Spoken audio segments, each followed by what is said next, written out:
All right, Herc, from that, I think Paul's got me a little bit worried. What about you? How big a threat would you say Qatar is to the United States? And I would like for you to express this in numerical fashion. 1 being the least worried, 10 being the most worried.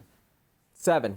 Okay, that's pretty worried. No, it's for the U.S. men's national team, absolutely. Not only do Qatar have a lot of firepower, but they make things very attractive for the neutral, and that means they don't mind going toe-to-toe. What you're saying is they're kind of a wreck. No. They're chaotic in a fun way. Look at two of the best games I saw this Gold Cup were Qatar versus Panama and then Qatar versus El Salvador. Yep. And that's who they are to a T. Are you familiar with rope-a-dope, the boxing term? Yes, yeah. You kind of invite the other guy forward. He thinks he's got you beat, and bam, you hit him. Boom! There you go. That is Qatar. They will let you have the ball. They will let you have possession.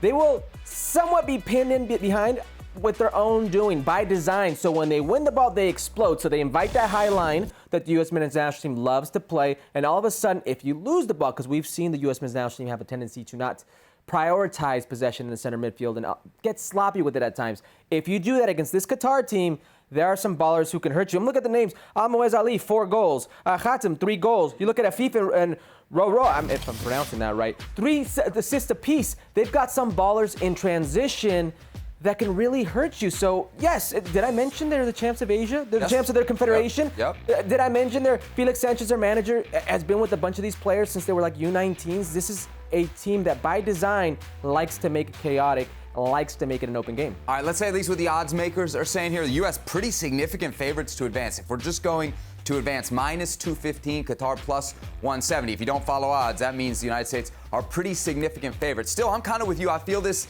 as a little bit of a coin toss. If it was USA against Qatar A, I'd be singing a different tune, but it's not the USA A team. Here is something from the odds makers that I found that I liked. I want to see if you agree with. The over-under in a soccer game always kind of settles in at 2.5, right? You can adjust that line.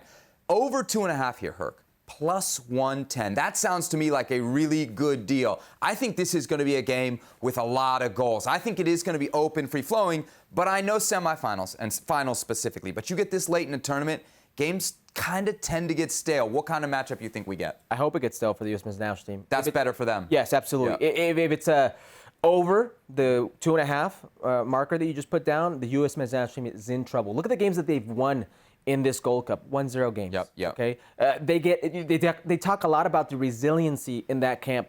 That just means they know how to suffer. That means they know how to get it and grind out these games. I don't think that's quite an attribute to have. You should learn how to suffer in this upbringing of what is a team. But when you're trying to win, that's not a good quality. Right. You know, you want to also deal out the suffering, deal out the punishment, and they've not been able to do that with the exception of one game. So if it's an open game, that just goes in Qatar's favor. Well, thank you very much for watching ESPN on YouTube. For more sports highlights and analysis, be sure to download the ESPN app. And for live streaming, premium content, and let's not forget as well, ESPN FC 7 days a week. Subscribe to ESPN+.